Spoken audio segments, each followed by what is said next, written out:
Bismillahirrahmanirrahim. Assalamualaikum warahmatullahi wabarakatuh.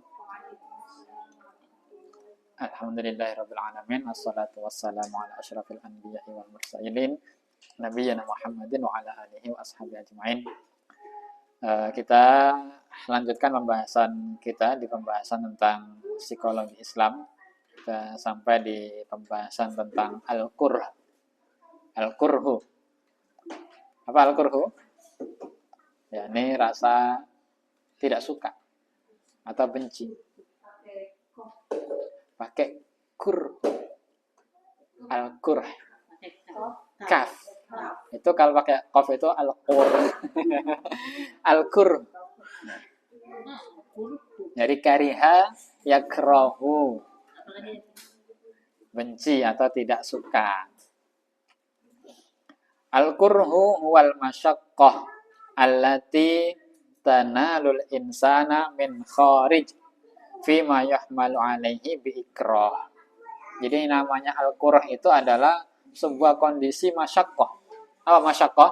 Masyaqqah itu kondisi sulit, kondisi yang tidak mengenakan yang menimpa seseorang dari luar.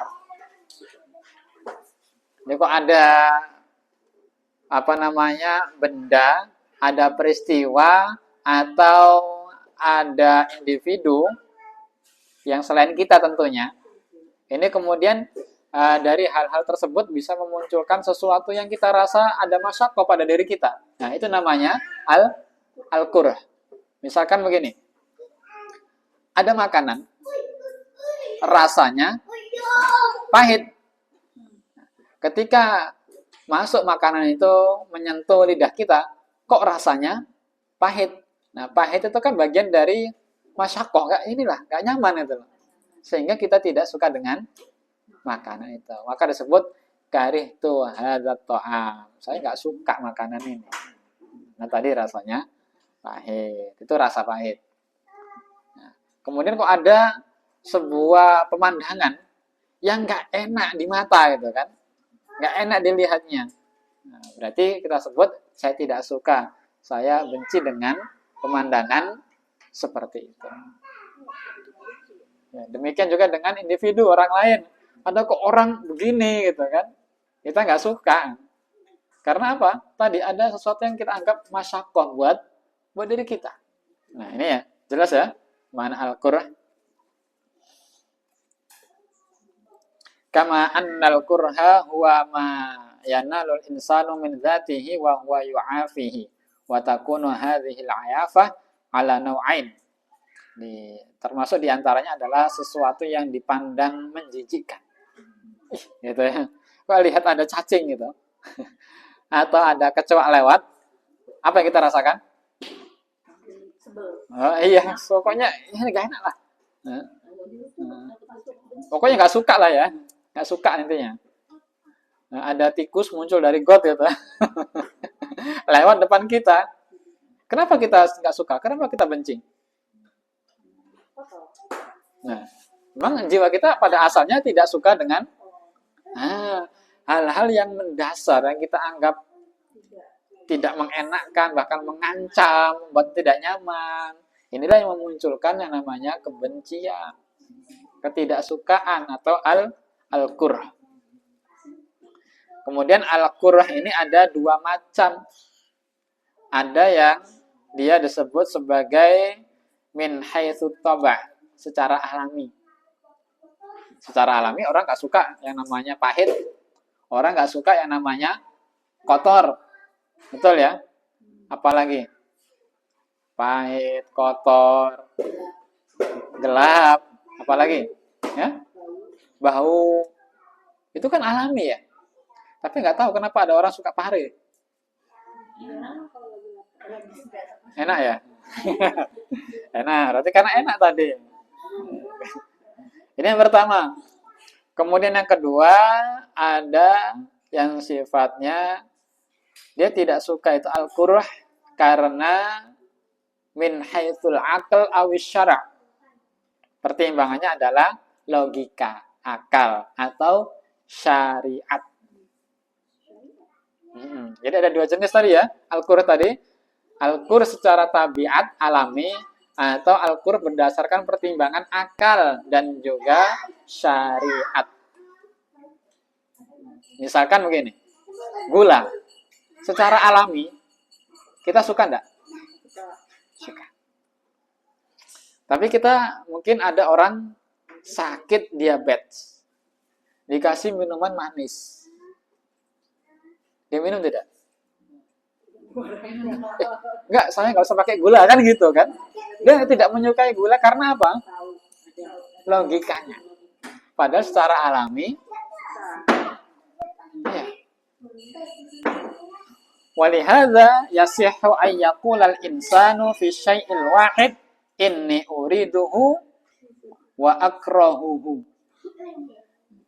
Sehingga boleh seseorang mengatakan pada suatu hal dengan dua sifat tadi. Saya pengen, saya suka, tapi saya benci, saya juga nggak suka. Karena tadi, gula itu awalnya saya suka, tapi saya nggak mau. Karena tadi pertimbangan logika. Atau kebalikannya, saya pengen atau saya suka itu secara akal atau syar'i, tetapi secara alami sebenarnya saya nggak suka. Terjadi nggak? Ya, jihad betul. Di dalam Quran surah Al-Baqarah ayat 216, Allah Subhanahu wa taala berfirman, "A'udzubillahi minasyaitonir rajim. Kutiba 'alaikumul qitalu wa huwa kurhul lakum." Diwajibkan atas kalian untuk qital, berperang. Wa huwa kurhul lakum. Dan qital itu adalah kurhul lakum, sesuatu yang tidak kalian suka sebenarnya. Betul ya? Siapa orang suka peperangan? Wa asa an takrahu syai'aw wa huwa khairul lakum. Kemudian Al-Quran memberikan penjelasan bisa jadi apa yang tidak kalian suka secara tabiat, secara alami, itu wa huwa khairul lakum. Dia baik untuk kalian. Berdasarkan pertimbangan syariat atau hikmah nanti yang tersimpan. Wa asa an tuhibbu syai'a wa huwa syarrul lakum, atau sebaliknya. Kalian menyukai sesuatu secara tabiat, ya, santai, duduk-duduk tenang gitu kan. Tetapi wa huwa syarrul lakum. Intinya adalah wallahu ya'lamu wa antum la ta'lamun. Kita boleh memiliki rasa kurh karena itu alami. Tetapi ketika kurh ini bertentangan atau bertolak belakang dengan akal dan syariat, maka tidak boleh diikuti. Selama itu tidak bertentangan, itu boleh. Silakan Anda membenci, tidak suka lihat kecoa, lihat tikus, lihat cacing, enggak apa-apa. Selama itu tidak bertentangan dengan syariat.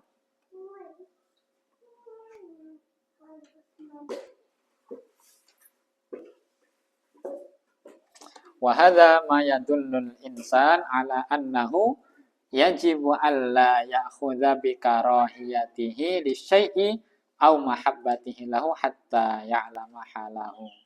Nah, di sini juga ada dalil bahwasanya manusia itu tidak boleh dia membenci sesuatu atau mencintai sesuatu sampai dia tahu kondisi aslinya. Nah, di ayat yang lain misalkan coba kita buka ayat yang lain tentang benci ya.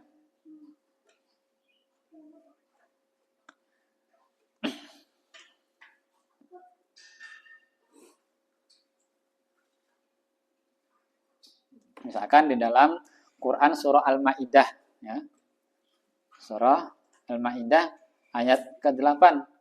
Allah Subhanahu wa taala berfirman, "Ya ayyuhalladzina amanu kunu qawwamina lillahi syuhada'a bil qist. Wa la yajrimannakum syana'anu qaumin ala alla ta'dilu. I'dilu huwa aqrabu littaqwa wattaqullaha innallaha khabirum bima ta'malun." Ini ayat yang memberikan kita arahan supaya kita bisa mengendalikan rasa kurah tadi.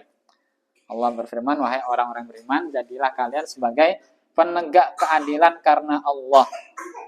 Wala yajrimannakum syana'anu qaumin ala alla ta'dilu. Ya, ini. Dan janganlah kebencianmu terhadap satu kaum mendorong kalian untuk berlaku tidak adil. Ya. Kadang kita nggak suka sama seseorang, itu kan ada alasan-alasan alami ya. Tapi jangan kebencian itu kemudian menjadikan kita tidak adil pada orang tersebut atau pada sesuatu tersebut. Nah, ini arahan dari Islam. Memang di sini Allah Subhanahu wa taala menyatakan manusia punya rasa tidak suka, rasa benci kepada sesuatu. Karena Allah meletakkan itu. Tetapi jangan sampai kebencian, ketidaksukaan tersebut menjadikan kita berlaku tidak adil atau melanggar syariat. Dilu. Berbuat adil lah. Wa aqrabul littaqwa, karena adil itu lebih dekat dengan takwa. Contoh, ada yang bisa ngasih contoh?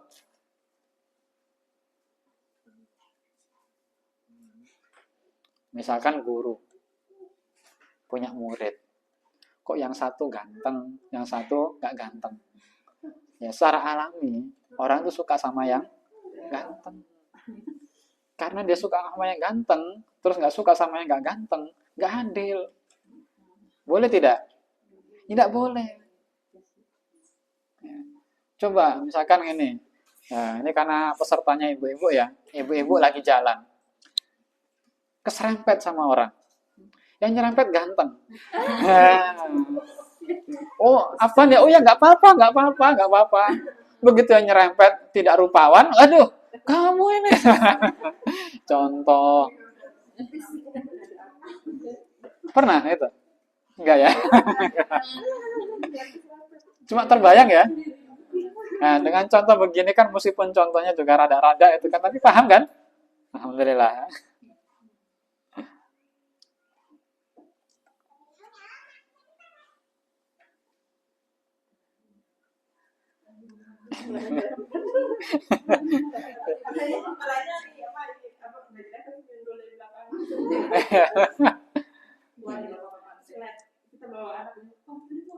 Oh iya, iya.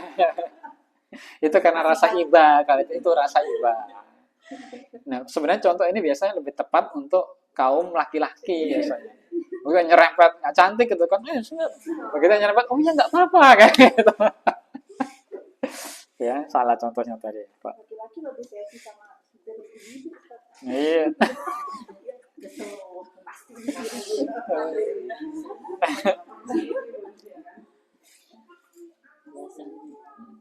Tapi jangan salahkan ini loh, bukan hanya laki-laki tuh. Saya pernah dengar juga kadang-kadang kajian itu biasanya ramai kalau ustaznya ganteng. Gitu. komen. Kita lanjutkan.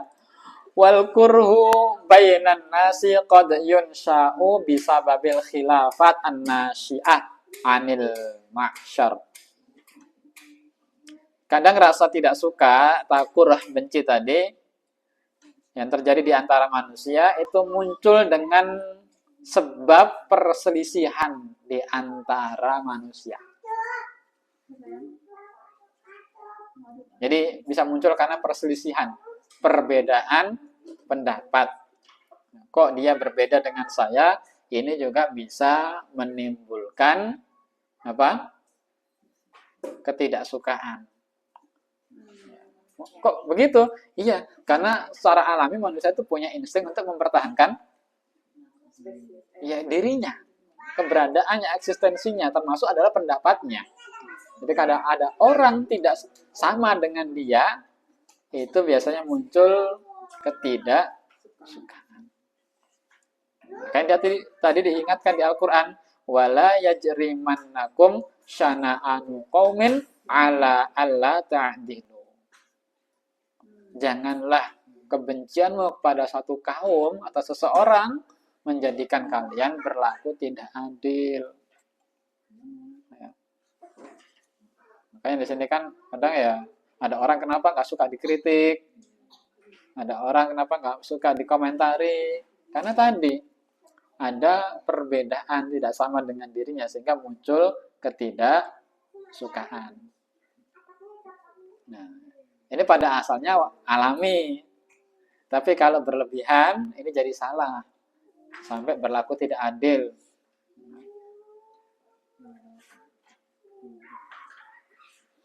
Jadi pengennya orang itu pokoknya nurut terus yang sama terus dengan dirinya. Betul? Ya alaminya begitu memang. Tapi jangan sampai membuat kita berlaku tidak adil. Kama huwal hal fil karohiyah allati tunsha'u baina zaujain. Begitu pula biasanya kondisi tersebut muncul ketidaksukaan itu antara suami dan istri. Suaminya pengen A, istrinya pengen B. Suaminya mengatakan A, istrinya mengatakan B. Beda pendapat. Akhirnya karena beda pendapat, kamu ini nggak pernah kita ini selalu berbeda, kita ini selalu ini loh, udahlah, gimana? Nah, itu berawal dari perbedaan al-khilafah tadi. Entah itu perbedaan selera makanan, selera pakaian, perbedaan apa lagi misalnya? Kalau suami istri itu. Perbedaan sudut pandang, perbedaan mazhab. Ya, kadang jadi masalah nih. Ya.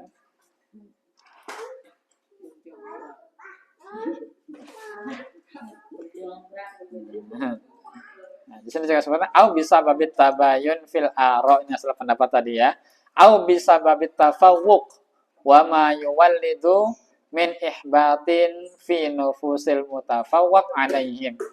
Kadang juga ada tafawuq itu apa? Dalam masyarakat ini kan kadang ada pengen saling fauqa mengungguli gitu. Nah, begitu yang satu unggul dibandingkan yang lain, ya akhirnya ini kok dia lebih ini dari saya, terjadilah al-kurh, ketidaksukaan, terutama di kalangan orang yang merasa diungguli.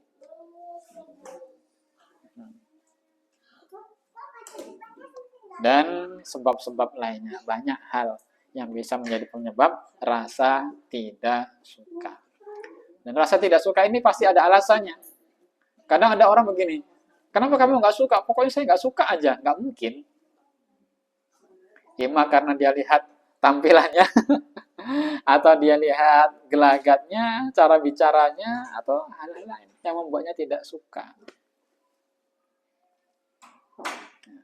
Rasa tidak suka ini juga biasanya ada dipengaruhi pula oleh faktor genetik ada, kemudian lingkungan di mana dia tinggal itu juga ada.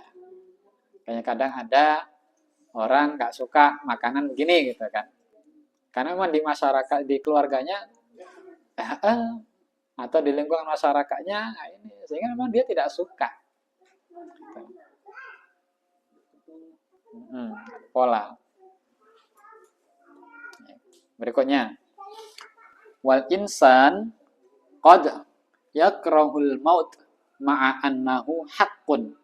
Manusia juga tidak menyukai kematian, betul? Ma'a annahu haqq, padahal kematian itu adalah sesuatu yang hak, pasti. Semua orang tahu kok bakalan mati. Tapi orang itu pada umumnya nggak suka mati. Kecuali orang yang sudah tadi depresi, sudah ini pengennya mati. Jadi keinginannya untuk ketidaksukanya terkalahkan ya oleh depresinya. Akhirnya dia mengakhiri hidupnya. Orang pada umumnya, pada normalnya memang dia tidak menyukai kematian, meskipun kematian itu adalah sesuatu yang hakiki. Pasti terjadi. Semua orang paham akan hal itu. Kenapa orang nggak suka mati? Karena instingnya mengatakan dia harus mempertahankan. Iya.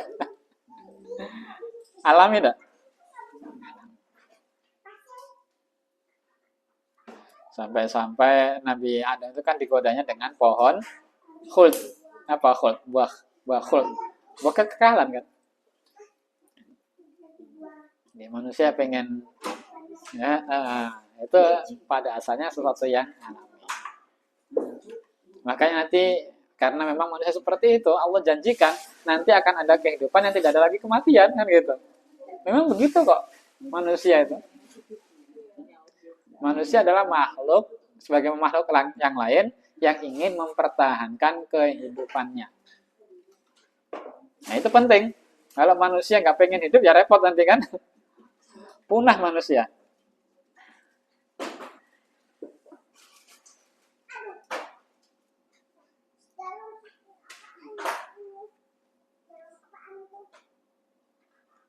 Wal insanu yakrahu kullama yu'dhihi wa yu'limuhu fi nafsihi au malihi au abnaihi au insaniyatihi. Manusia juga tidak menyukai segala sesuatu yang menyakitinya, mengganggunya. Baik itu dalam hal dirinya sendiri, hartanya, keturunannya, atau kemanusiaannya.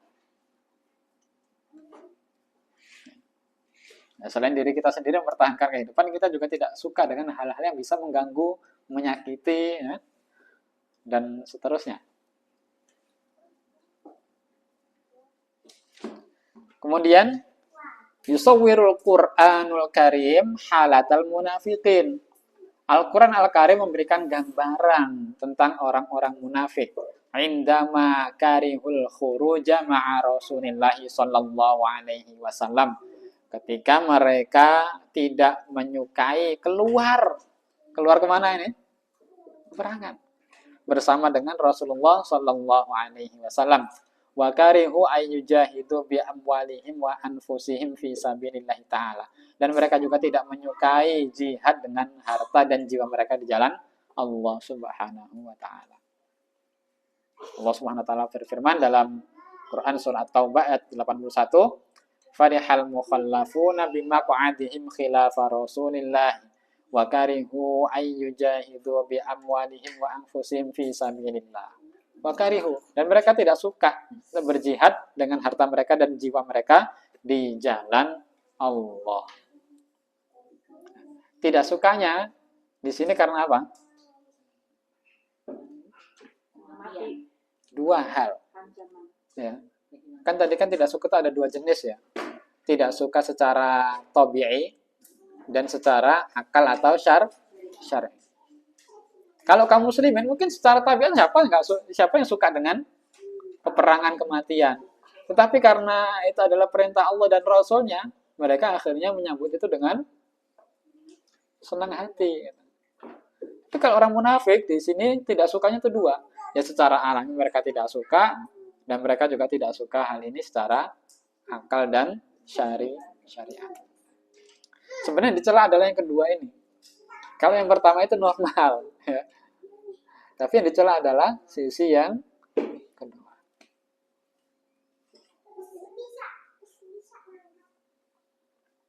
Bainamal mu'minuna kana sulukuhum mukhtalifan tamaman. Sedangkan orang-orang beriman, perilaku mereka berbeda sepenuhnya dengan orang-orang munafik tadi. Idh kana du'a'uhum ilallahi subhanahu wa ta'ala ayyuzila ayyakurhin fi nufusihim li ikhwanihim. Nah, kalau mereka kan di peristiwanya itu sampai nangis karena nggak bisa berangkat gitu kan. Nah, jadi kalau orang beriman itu ya mereka bisa mengendalikan antara rasa suka dan tidak sukanya, bisa mengelola ketidaksukaan yang memang tabi'i atau yang akli dan syar'i. Bahkan mereka berdoa. Ini kalau orang beriman nih karakternya. Wala taj'al fi qulubina ghillal lil ladzina amanu rabbana innaka ra'ufur rahim. Ya Allah, janganlah kau jadikan di hati-hati kami ghil, kebencian kepada orang-orang yang beriman. Jadi mereka tuh gak suka membenci orang yang sama-sama beriman. Nah sekarang, ya Allah, beda pendapat sedikit itu dihantam habis-habisan kayak nggak ada keimanannya. Habis. Ada orang beriman seharusnya wala taj'al fi qulubina ghillan lil ladzina amanu. Kami minta pada Allah, ya Allah, jangan bikin kita ini nggak suka, benci, dendam dengan orang-orang yang beriman. Nah, di sinilah perbedaan ya, psikologi umum dan psikologi Islam. Kalau psikologi umum, ya ini kendalikan dirinya sendiri, mengandalkan diri sendiri. Tapi kalau dalam Islam ada kekuatan lain yang jadi andalan kita. Sampai ini memang apa ya, alami, tapi kan kita juga bisa minta sama Allah yang menciptakan ini kan. Ya Allah, jangan kau jadikan di hati kami ini ghil kepada orang-orang yang beriman. Jadi ada pengendalian itu.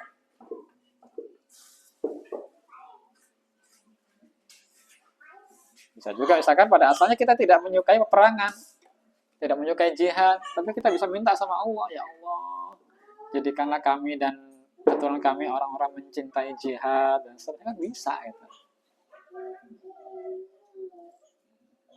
Jadi tetap kita harus mengandalkan Allah Subhanahu wa taala dalam upaya kita untuk mengubah diri kita ini.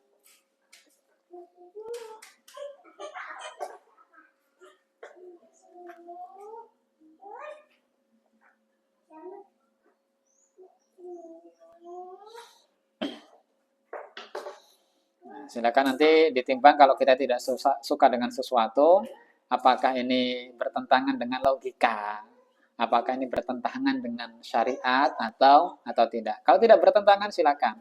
Tapi kalau bertentangan, maka kita harus mengalahkan yang tabiat tadi, yang alami. Bahkan kita minta kepada Allah Subhanahu wa taala untuk dibantu dalam hal ini. Nah, berikutnya ini tentang al-ghairah. Al-ghairah, cemburu. Apa itu cemburu? Iya, ghairah atau ghairah. Ghairah. Cemburu. Ya, apa rasa cemburu itu?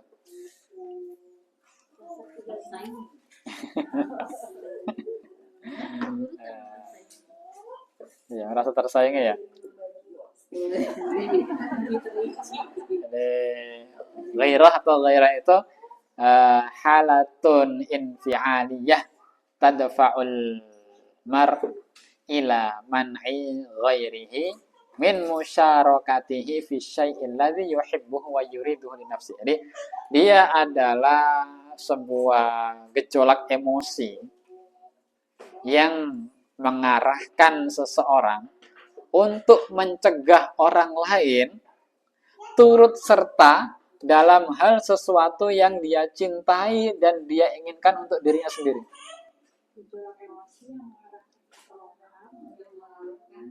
Mengarahkan seseorang untuk menghalangi orang lain.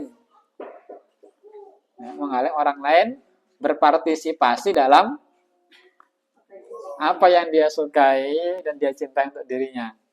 Paham ya? Berarti kalau di sini kita tahu bahwasanya akar dari kecemburuan itu apa?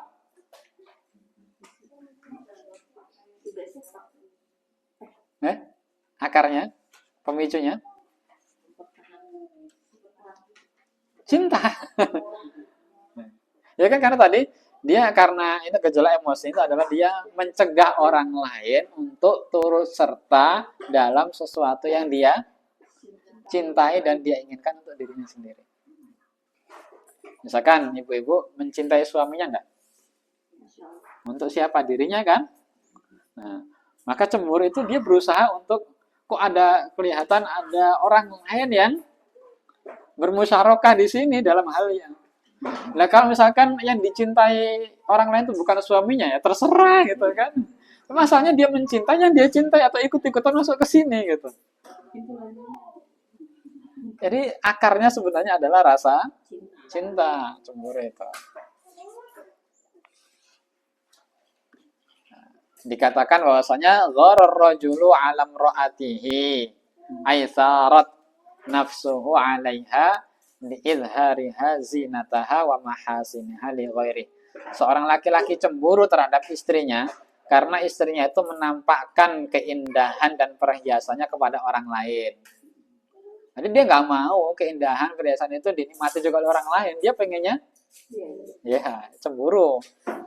Aulin sirafiha anhu li akhar, atau karena istrinya itu berpaling dari dirinya kepada orang lain. Cemburu. Wa asyaddu anwa'il ghairah ma kana minaz zauj ala zaujatih. Kecemburuan yang paling dahsyat adalah cemburunya suami ke istri atau istri ke suami. Au tadi ya, kebalikannya au minaz zaujah ala zaujiha tadi. Wa minal ghairah ma yahdutsu fi nufusil ikhwah idza sya'ara ahaduhum anna walidayhi yuhibbani ikhwatahu aksar minhu. Kecemburuan juga bisa terjadi dalam diri anak-anak, ya, yang mana dia merasa bahwasanya orang tuanya lebih mencintai anaknya yang lain dibandingkan dirinya. Karena ada rasa cinta dia terhadap orang tuanya tadi. Dia menganggap, wah ini membahayakan antara cintaku dengan orang tuaku, gitu kan.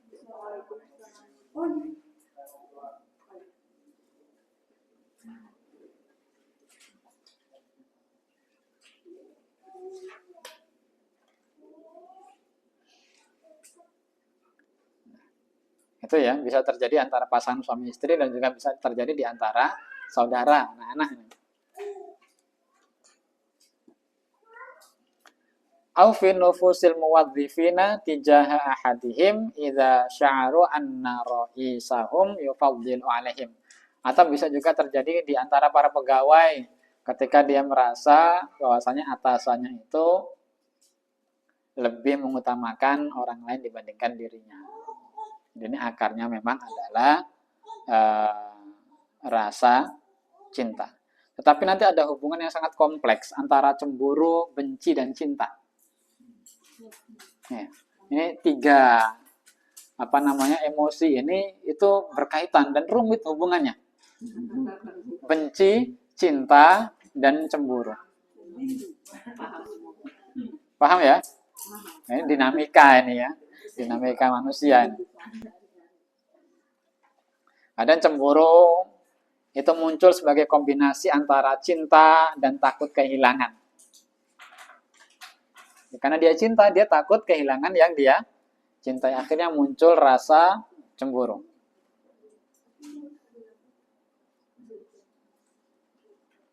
Kadang cemburu juga memicu rasa benci. Ya, padahal tadi cemburu itu munculnya kan dari cinta. Tapi dia juga bisa melahirkan benci. Benci terhadap orang yang dianggap mengancam. Atau membenci sementara orang yang dia cintai. Sehingga kadang kita ini ya, rumit membedakan. Saya ini cinta atau benci sebenarnya? Kok saya cemburu?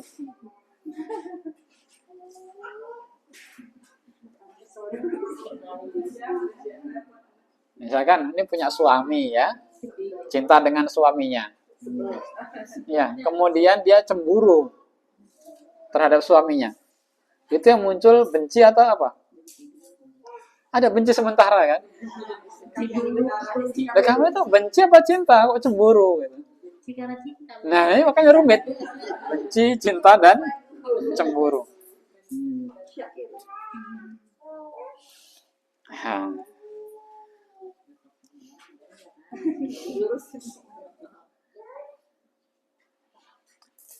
Jadi kadang cinta itu jadi sangat rumit. Karena yang bikin rumit adalah cemburu dan benci. Orang kalau cemburunya sudah tidak terkontrol, dia akan membenci. Jadi makin rumit.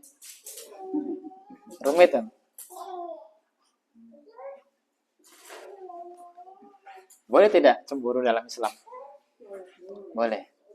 Cemburu dalam batasnya. Apa yang membatasi?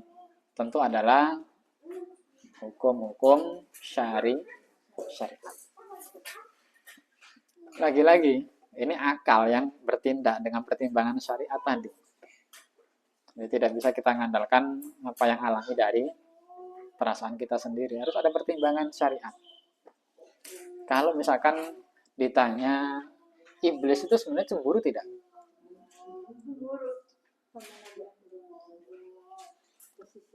Iya, cinta nggak sama Allah? Kenapa dia cemburu? Berarti awalnya dia mencintai. Sebenarnya dia mencintai Allah tidak? Terus setelah itu dia jadi benci. Iya betul.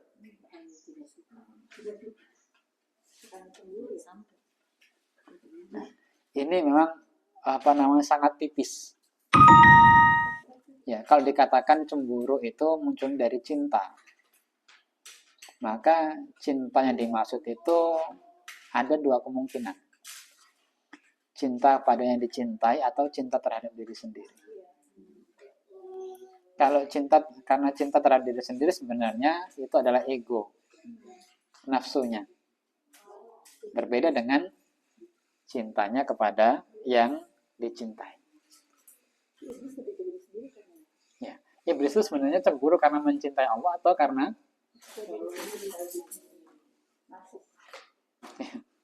itu. Karena kalau kita memang benar-benar mencintai Allah, kita cemburu nggak ketika ada ya, pasti kita akan cemburu. Kenapa Allah dekat dengan Nabi Muhammad? Kenapa? Ya. Kenapa kita tidak seperti itu? Atau jangan-jangan karena kita belum mencintai Allah? Kok kita tidak cemburu itu? Ketika Allah menjadikan orang lain sebagai hamba dekatnya. Kita cemburu tidak?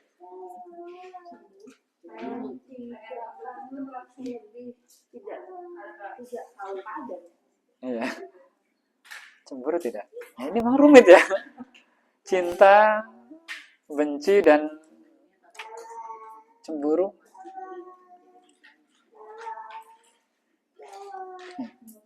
Jadi kapan-kapan kita bahas lebih detail lagi lah ya. Karena pembahasan cinta insya Allah ada lagi nanti lebih detail.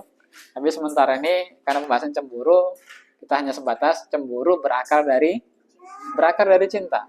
Tapi nanti kecemburuan yang tidak terkontrol dia bisa melahirkan benci. Jadi cinta, cemburu, dan benci. Sementara sampai di sini dulu pembahasan kita. Kita tutup dengan hamdalah. Alhamdulillahirabbil alamin. Subhanakallahumma bihamdika asyhadu an la ilaha illa anta astaghfiruka wa atubu ilaik. Akhirul kalam billahi taufiq. Wassalamualaikum warahmatullahi wabarakatuh.